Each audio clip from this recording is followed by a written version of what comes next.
provinsi untuk sampai diseleksi kembali di tingkat nasional. Nah, ini menjadi problem juga untuk kita. Saya sudah awal tahun itu sudah sangat semangat sekali ngambil GSI terutama karena pertama kali kita selenggarakan di Dikdas. Kalau tahun kemarin itu kita tidak punya anggaran, tetapi di Pora karena LPI itu nggak jalan, maka saya minta geser anggarannya, rubah judulnya menjadi GSI. Alhamdulillah itu terselenggara sehingga kita bisa sampai ke seleksi mengikuti kegiatan sampai ke provinsi dan untuk seleksi tingkat nasional. Tahun ini ternyata provinsi tidak menganggarkan, nah, ini repot juga kita ya. Untuk kegiatan GSI. Sehingga kelihatannya saya harus ngobrol lagi dengan Bapak Ibu Kepala Sekolah, minta pendapatnya, kemudian dengan kawan-kawan yang tergabung di MGMP olahraga ya, karena semangat sekali kawan-kawan nih, karena biasanya di tahun-tahun sebelumnya ketika saya masuk pun itu GSI itu swadaya dari kepala sekolah dan guru olahraga untuk mengikuti GSI.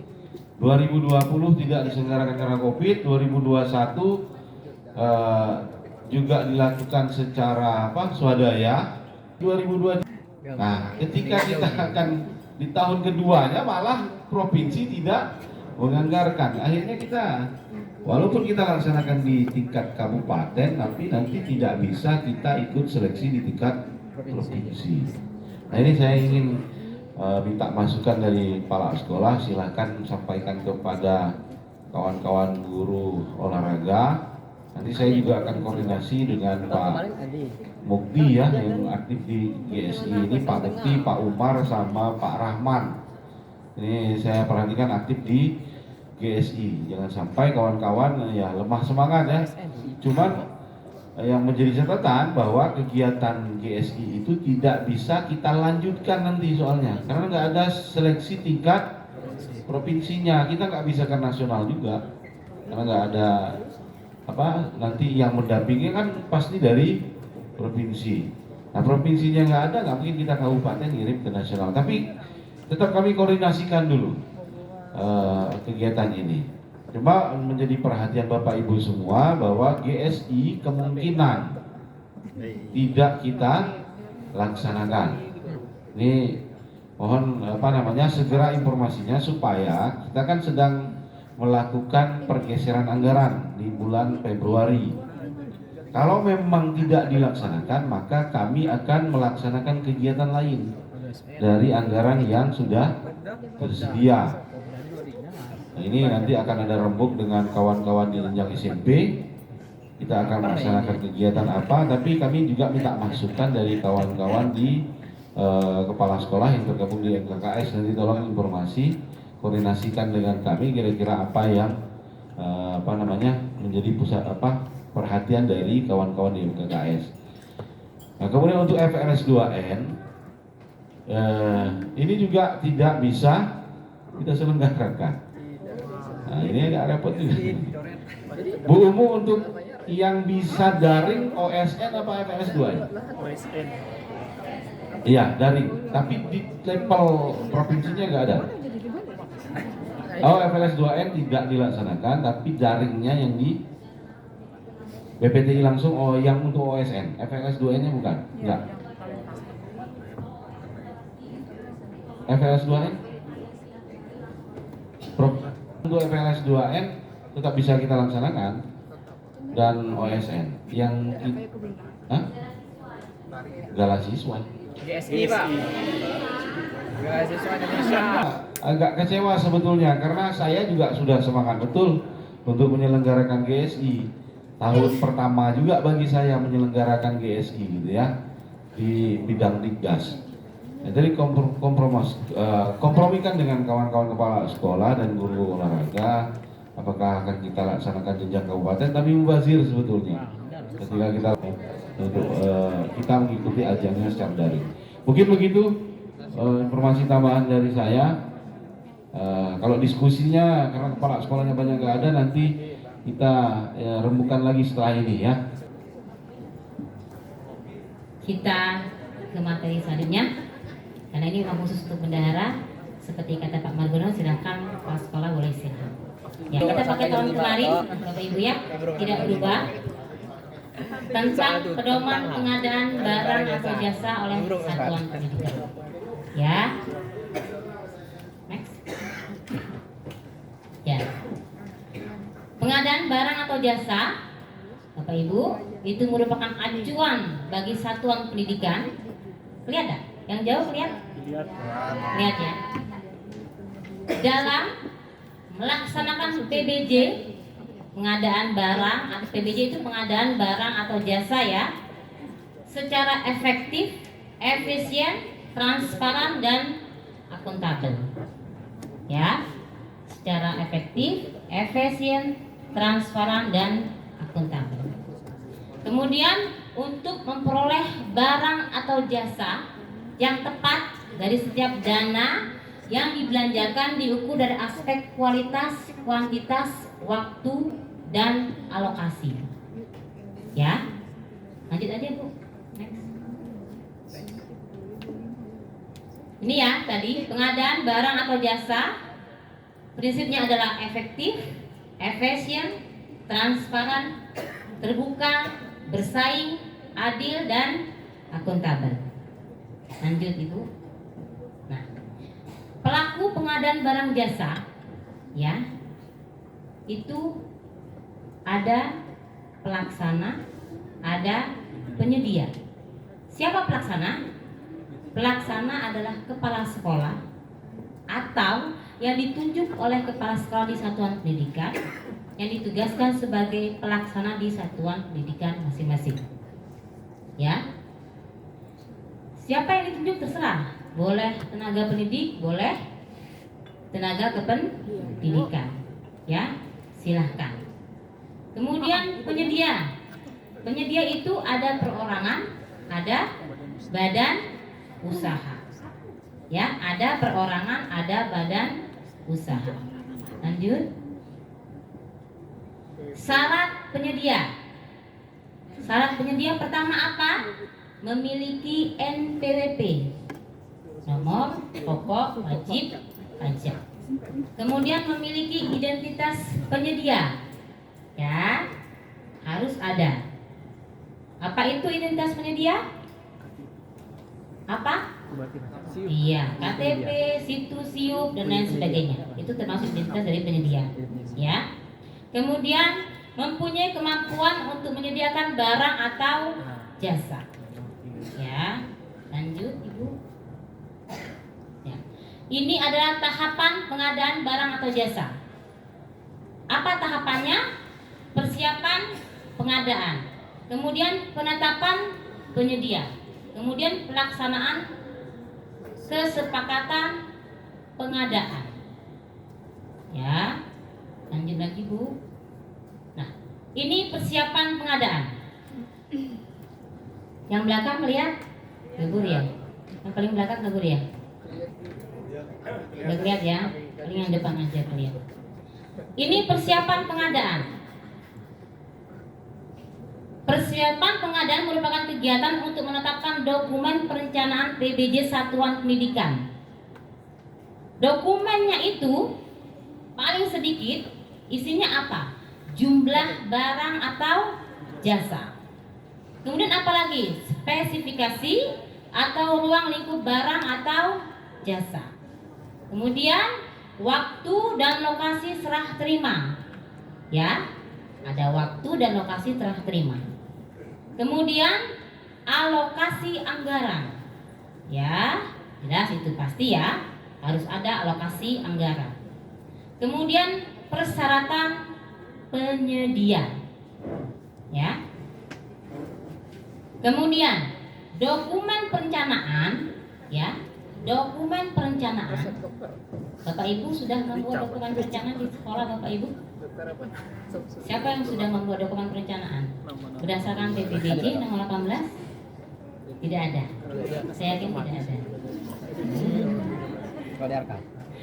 Dokumen perencanaan ini dikecualikan untuk barang atau jasa bernilai sampai dengan 1 juta.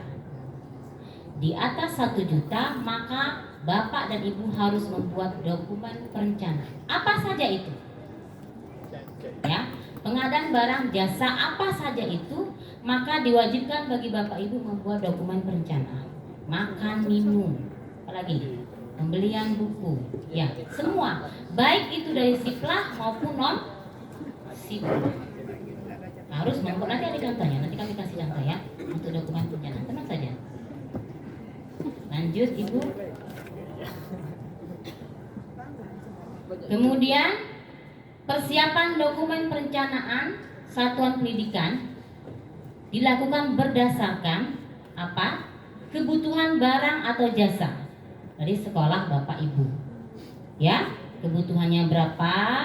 Misal contoh Bapak Ibu mau memesan ATK, ya. Nah, itu kebutuhannya dalam 1 tahun berapa? Atau dalam satu triwulan berapa? Atau mungkin Bapak Ibu dalam apa tuh? Dalam satu semester berapa? Gitu ya. Itu harus dengan sedetail mungkin Bapak Ibu merencanakan sehingga tidak ada pemborosan, gitu ya. Maka harus ada dulu kebutuhannya berapa.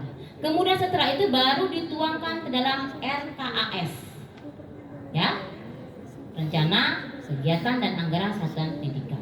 Sebetulnya ini rencana kegiatan anggaran sekolah, ya, tapi itu dari BPBJ. Kemudian RKAS ini dibuat oleh Bapak Ibu melalui aplikasi Arkas. Ya, lanjut. Sampai di sini paham Bapak Ibu? Saya cepat dah? Nah, oke. Kemudian B, penetapan penyedia. Ya, penetapan penyedia. Ini saya wanti-wanti kepada Bapak Ibu.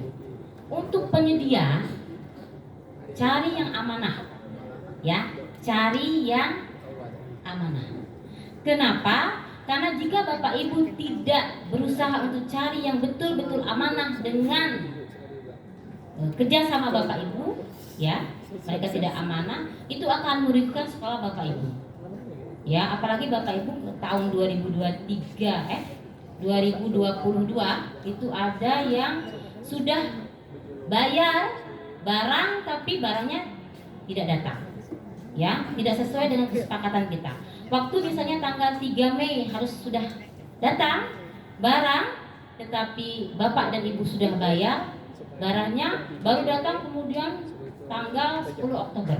Nah, itu artinya penyediaannya tidak amanah, ya. Kemudian penetapan penyedia meliputi pemilihan dan penetapan calon penyedia. Kemudian pembuatan kesepakatan pengadaan, ya. Pembuatan kesepakatan pengadaan dilakukan berdasarkan kesepakatan pelaksana dan penyedia yang dibuktikan dengan perjanjian, ya, yang dibuktikan dengan perjanjian, ya, antara pelaksana. Siapa itu tadi pelaksana? Iya, kepala sekolah adalah pelaksana. Penyedianya adalah badan usaha atau perorangan, ya, yang mempunyai izin, ya. Kemudian penetapan penyedia dilakukan oleh pelaksana berdasarkan dokumen perencanaan, ya. Jadi bikin dulu dokumennya. Setelah dokumen dibuat, Bapak Ibu, ya, terperinci betul sesuai dengan apa yang kita mau, maka baru Bapak Ibu menetapkan penyedia. Ya, misal makan minum, ya. Kita nih sudah kita bikin dokumen perencanaannya. Setelah kita tahu berapa jumlahnya, lokasinya, waktunya, maka baru Bapak Ibu menetapkan penyedia. Lanjut Ibu. Nah, ini penetapan penyedia untuk barang atau jasa bernilai di atas 200 juta. Ada nggak di sekolah? Nggak ada, ya. Ya. Ini Kalau di atas 200 juta, maka harus ada pembanding harga di atas 200 tapi ya. Kalau di atas 200 juta, maka harus ada pembanding harga paling sedikit dengan 3 calon penyedia. Ya, di atas 200 juta harus ada pembanding harga paling sedikit dengan 3 calon penyedia. Seandainya di lokasi Bapak Ibu ya hanya terdapat 2 calon penyedia, maka boleh dapat dilakukan dengan calon 2 penyedia. Seandainya tidak ada calon penyedia 3, maka boleh 2. Tetapi kalau di tempat Bapak Ibu tersebut penyedianya cuma 1, maka boleh dengan negosiasi ya untuk yang bernilai 200 juta. 200 juta ke atas ini ya. Lanjut Ibu. Nah, untuk barang atau jasa bernilai 50 juta sampai dengan 200 juta. Ada Bapak Ibu? Di sekolah? Tidak ada ya? Yang bernilai 50 juta penetapan penyedia? Chat misalnya? Nggak ada ya? Ya. Untuk yang bernilai 50 juta sampai 200 juta, maka dilakukan perbandingan harga. Paling sedikit 2 calon penyedia. Paling sedikit 2 calon penyedia. Ya. Tetapi jika cuma 1 di tempat Bapak Ibu, maka boleh dilakukan dengan negosiasi harga. Ya, ini untuk yang 50 juta sampai dengan 200 juta. Lanjut Bu. Ini yang bernilai sampai dengan 50 juta. Berarti dari berapa? Dari berapa? Iya, dari 1 juta sampai 50 juta. Pengecualiannya adalah bandingan harga. Bapak Ibu sudah dilakukan ini? Sekolah Bapak Ibu? Belum ya? Ya. Harus dilakukan pembanding harga untuk yang bernilai sampai dengan 50 juta. Ya. Lanjut Ibu. Oke. Ini pelaksanaan kesepakatan pengadaan. Ya. Pelaksanaan kesepakatan pengadaan meliputi apa? Pengiriman barang atau jasa. Ya. Pengiriman barang atau jasa dilakukan oleh penyedia. Ya, penyedia. Kemudian pemeriksaan barang atau jasa. Siapa yang meriksa? Siapa yang meriksa? Di sekolah Ibu ada siapa? Tim pemeriksa barang. Iya. Yang meriksanya adalah pengurus barang. Di sini pengurus barang hadir ya? Iya. Oh iya. Maju Pak Wi. Iya. Pemeriksa barangnya. Makanya kata surat pesanan Bapak Ibu itu harus dicantumkan speknya. Sehingga ketika barang itu datang, pemeriksa memeriksa, dicek oleh mereka surat pesanannya. Cocok gak pesanan Bapak Ibu dengan spesifikasi barangnya? Ya, itulah kenapa wajib di surat pesanan mencantumkan spesifikasi barang. Contoh, spesifikasi barang seperti apa? Kursi misalnya ya. Speknya apa? Kursi ini speknya apa? Ya, sofa ya. Sofa bahan dilihat. Jangan nanti kita pesannya bahannya kulit, datangnya bahannya kain, ya, berarti tidak sesuai ya speknya. Gitu. Contoh lagi mungkin ini Infocus. Kalau Infocus ini speknya apa? Ada yang pesan Infocus? Merek kali ya? Ya, mungkin kalau Bapak Ibu enggak ya? Berarti kalau spek Infocus ini apa Bu? Lensa Bu. Hah? Lensanya. Ya bahan mungkin ya. Iya mungkin ya, mungkin jarak jangkaunya mungkin ya kayak gitu. Ya, ketika Bapak Ibu periksa tidak sesuai dengan spek, maka Bapak Ibu punya hak untuk mengembalikan barang tersebut kepada penyedia. Ya. Kemudian kuantitas barang. Ya, kita pesannya berapa? Kita pesannya 10, contoh. Yang datang cuma 5. Boleh tak Bapak dan Ibu komplain? Boleh ya? Boleh. Karena memang kita sudah kesepakatan. Kamu penyedia, kami pesan barangnya 10, maka yang datang juga harus 10. Ya, bukan 5. Kemudian kondisi barang atau jasanya. Apa kondisinya baik atau apa kondisinya cacat? Itu harus diperiksa. Itu tugasnya pemeriksa barang. Ya, yang disepakati. Ya. Kemudian jika setelah adanya pemeriksaan, ya, kemudian ditemukan ketidaksesuaian, maka biaya ditanggung oleh penyedia. Jadi Bapak Ibu kalau diminta biaya lagi jangan mau. Karena kalau kesalahan barang atau jasa itu mutlak tanggung jawab penyedia. Ya, kita sudah dilindungi ya. Dan ini memang sudah ada aturannya. Lanjut Ibu.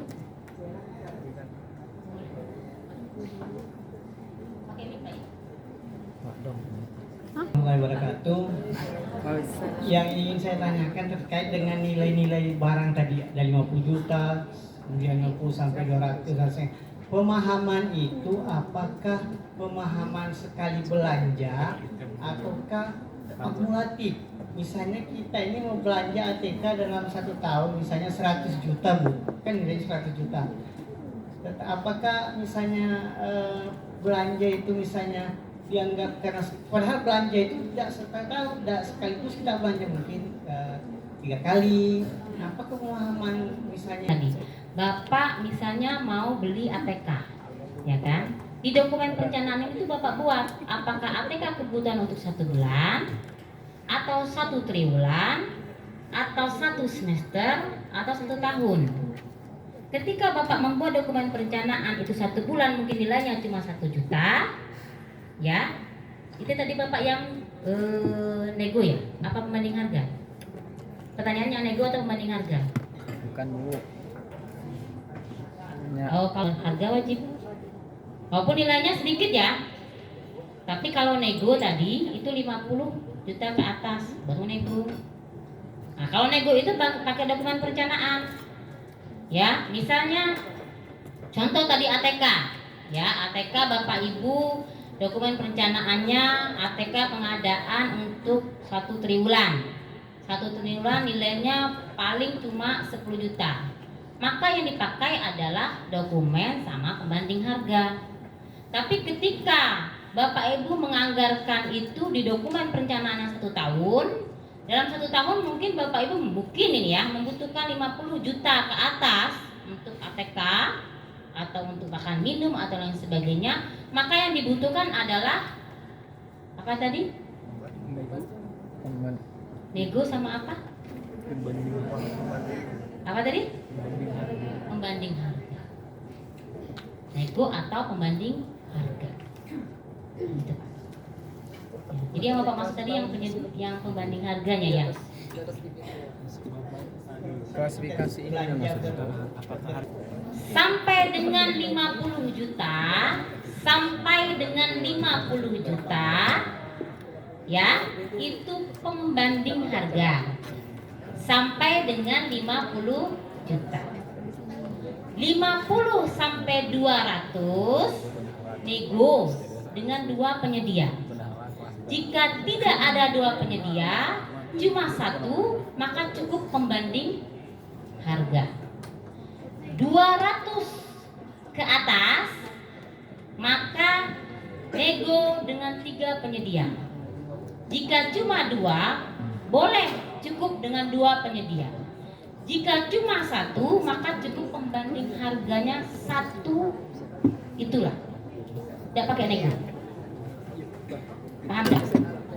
Paham? Belanja dari 0 sampai 50 juta atau 50 50 juta sampai 200 juta. Nah ini kalau kami tidak salah memahami pertanyaan Pak Dong, begini Bu, kan misalnya 50 juta ini apakah misalnya kita ini kegiatan kita membeli modal, misalnya belanja modal itu laptop, misalnya nih. Laptop ini kan kalau kita beli 1 atau 2 apa 3 kan tidak mungkin sampai 50 juta nih. Nah, maksud Pak Dong tadi ini kalau tidak salah Pak Dong ya, misalnya kita beli nih Bu 3 laptop dalam 1 tahun ya berjalan Pak Dong, gitu. Nah nanti misalnya kita beli lagi ada kegiatan, nah seperti itu. Apakah ini digabungkan pembelanjaan ini? Tetapi yang jadi pertanyaan saya, biasanya kalau kita belanja itu seperti ATK ya Bu ya. Kan ATK itu kita ada ATK pelaksananya kalau kami di sekolah itu 1 tahun ya kan? Kita 1 tahun untuk kegiatan 1 tahun. Nah di dalam ATK 1 tahun itu sebenarnya ada juga untuk kegiatan di luar penggunaan yang reguler biasanya. Contoh, ada lagi ATK untuk kegiatan workshop. Karena workshop ini kan tidak setiap tahun misalnya sama workshopnya. Nah begitu. Apakah ini digabungkan? ATK-nya jadi 1, boleh diperpecah lagi. Kan kalau ATK, kalau tidak salah kami itu kegiatan kemarin, ATK itu pokoknya 1 sumber. Betul enggak? Kami kan tahun ini ada 2 workshop nih. ATK kami itu tanpa workshop biasanya 10 sampai 15 juta. Iya. Di RKAS Bapak Ibu itu kalau contoh kita satu aja ya, ATK. Di RKAS Bapak Ibu itu dianggarkan dalam satu tahun. Dalam pelaksanaan Bapak Ibu mesin ATK dalam satu penyedia atau bermacam-macam penyedia? Satu. Jumlah ATK Bapak Ibu dalam 1 tahun berapa? 10 jutaan. Nilainya? 10 jutaan. ATK Bapak Ibu dalam 1 tahun nilainya berapa? Berapa? 10 jutaan. Hah? Contoh, kita ambil 12 juta. Ya 20 juta. Oke. Contoh, kita ambil 20 juta. Ya. Maka dokumen perencanaannya 1. Karena 1 penyedia. Harga pembandingnya 1. Karena 1 penyedia. Pesanannya silahkan sesuai kebutuhan Bapak Ibu. Hari ini saya pesan 30 rim. Hari ini saya pesan 30 rim. Ya. Besok saya pesan 40 rim. Tapi Bapak Ibu tidak boleh tidak boleh pindah penyedia. Karena kita sudah kesepakatan kan? Ada dokumen perencanaan, ada harga pembanding. Ya, kita sudah menetapkan ini penyedianya. Ya. Nah, gitu. Kalau sampai sini dipahami ya, Pak? Oke. Paham ya sampai di sini ya? Boleh bisa kita lanjut? Berapa bang? Lanjut. Ada panjang cerita. Oh belum, masih tadi ya? Ini yang tadi? Ini tadi ya, penerimaan. Penerimaan itu harus sesuai dengan kesepakatan.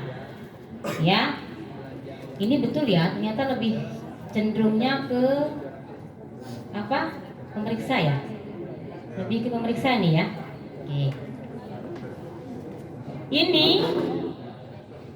untuk penerimaan itu harus sesuai dengan pemeriksaan berdasarkan hasil kesepakatan.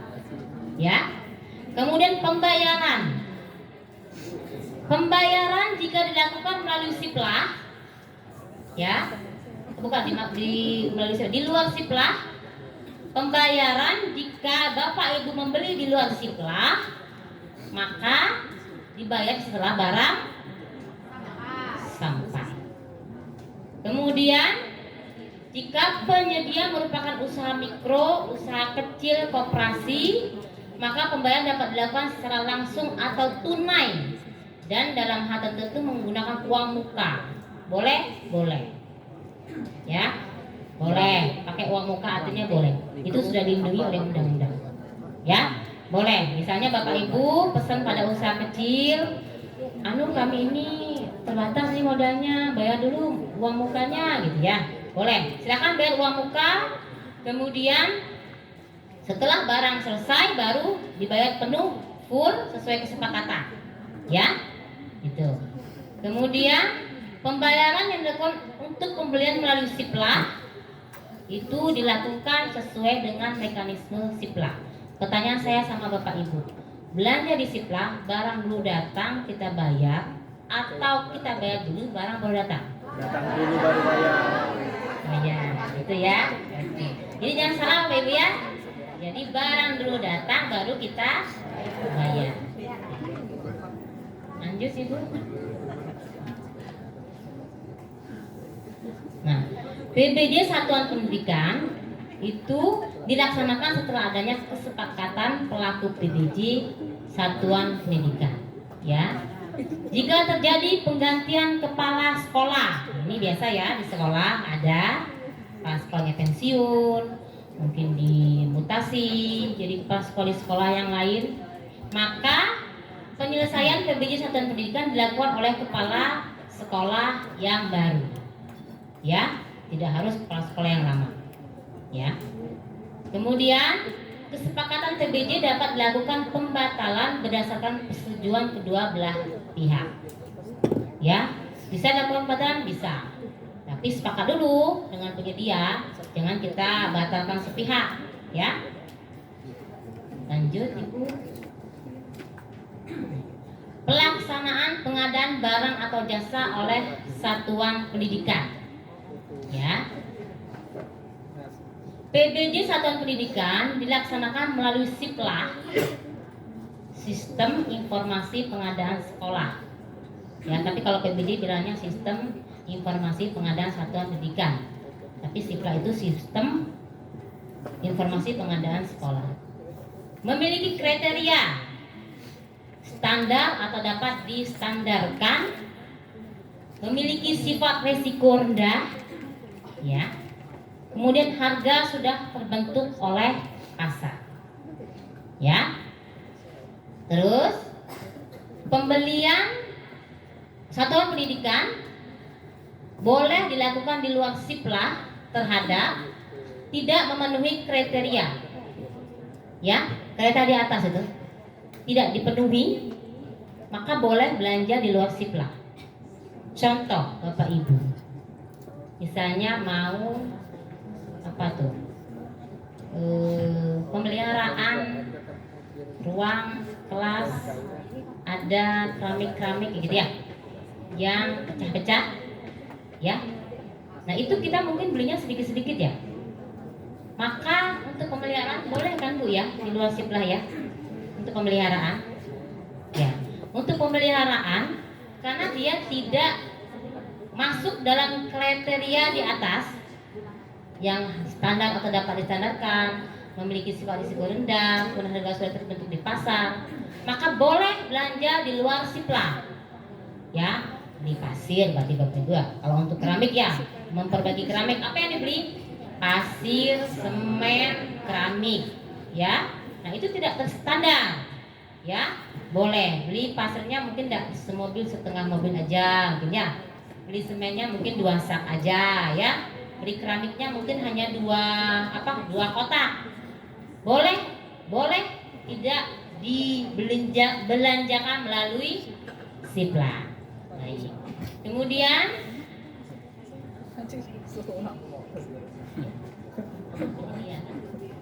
dan belanjanya juga kata Bu Nui tadi, belanjanya harus sepaket. Ya, betul. Belanjanya harus sepaket dalam satu penyedia. Ini di toko bangunan A, di toko bangunan B. Satu ya, belinya di satu penyedia. Toko bangunan apa, bisa gitu ya. Nah, SPJ-nya tetap ada. Ada surat pesanan, ada dokumen perencanaan, ya, ada harga pembanding, sama. Ya, untuk yang bernilai 50 juta, 0 sampai 50 juta. Kemudian barang habis pakai dengan transaksi paling banyak 1 juta. Bolehkah di luar SIPLAH? Boleh. Ya.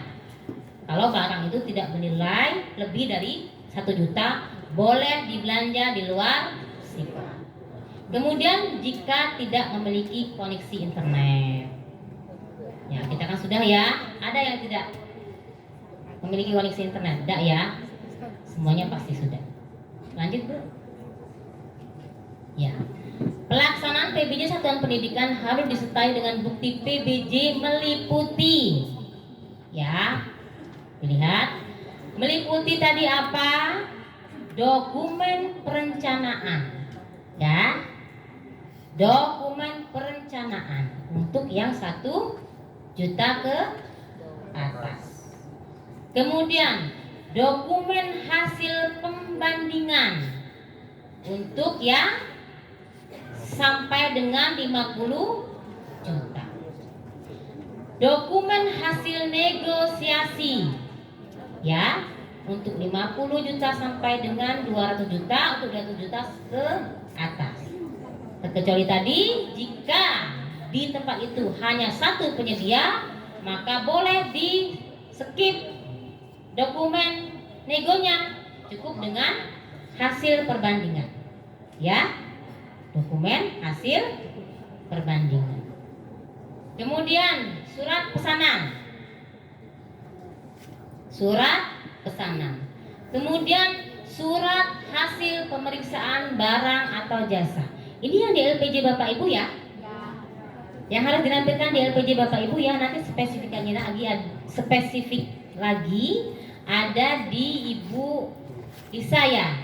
Yang lebih spesifik ada di Ibu Lisa, apa-apa aja untuk makan minum, untuk pesanan ATK ya, untuk pembayaran listrik dan lain sebagainya. Lebih spesifiknya ke di materinya Ibu Lisa ya.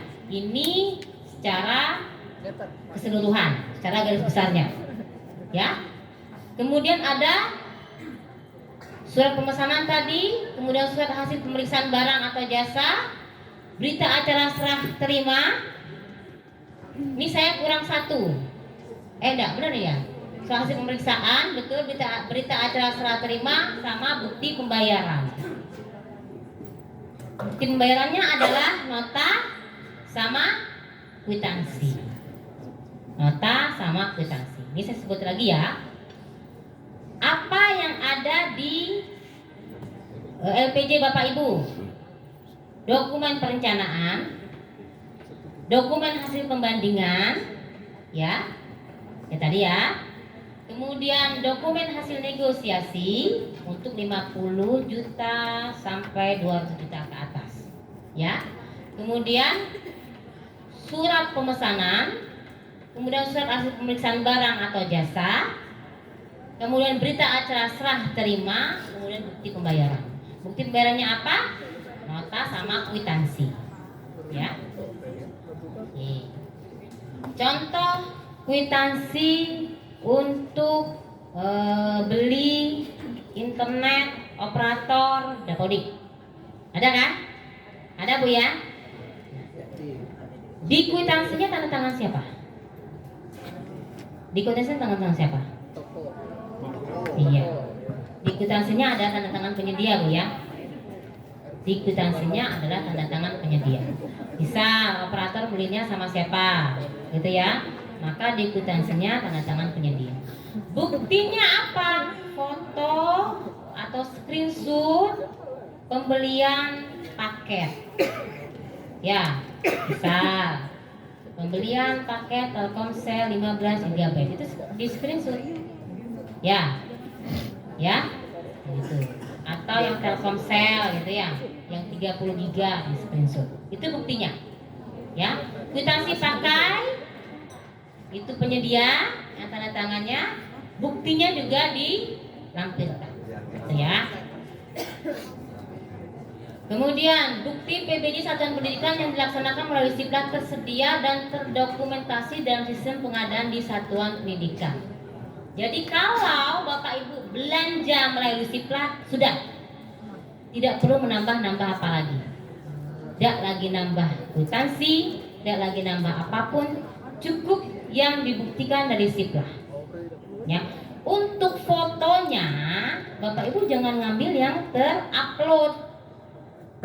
Bukti yang ada di sekolah Bapak Ibu jangan di print yang terupload. Itu memang urusannya kita dengan penyedia. Ini barangnya. Tapi untuk LPJ, barang yang sudah ada di sekolah Bapak Ibu itu yang difoto. Nah, itulah yang dimasukkan ke dalam LPJ Bapak Ibu. Ya. Kemudian bukti PBJ Satuan Pendidikan di luar Siplah harus sesuai dengan format yang tercantum dalam lampiran PPBJ ini. Oh ya, silakan.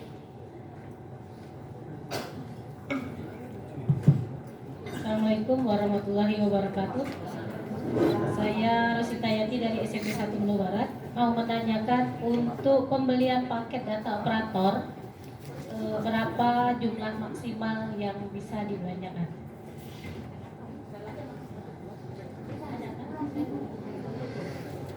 Terima kasih. Ya, terima kasih Bu Rosita. Baik, operator ini memang kerjanya, apalagi Dapodik ya Bapak Ibu, dia siang dan malam, ya, tidak terikat dengan jam kerja. Karena saya juga pernah jadi operator ya, operator AN. Terkadang saya bangun jam 1, terkadang saya bangun jam 3, terkadang saya bangun jam 4, itu saya kerja. Itu saya lama sekali megang AN, ya. Maka pekerjaan operator itu tidak terikat dengan jam kerja. Maka beli internet ya itu sesuai kebutuhan. Dia lembur. Kebutuhan dalam 1 bulan itu berapa giga yang ia pakai? Ya, berapa giga yang pakai?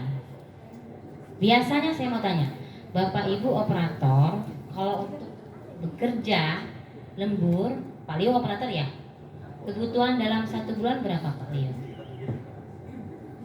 Oh, tidak pernah di rumah lembur ya? Oh, tidak pernah di lembur. Hah? Balik. Enggak pernah lembur di rumah ya? Oh, jadi pakai wifi sekolah. Oh, berarti pengecualian yang ini ya. Siapa sini operator? Operator Dapodik siapa di sini?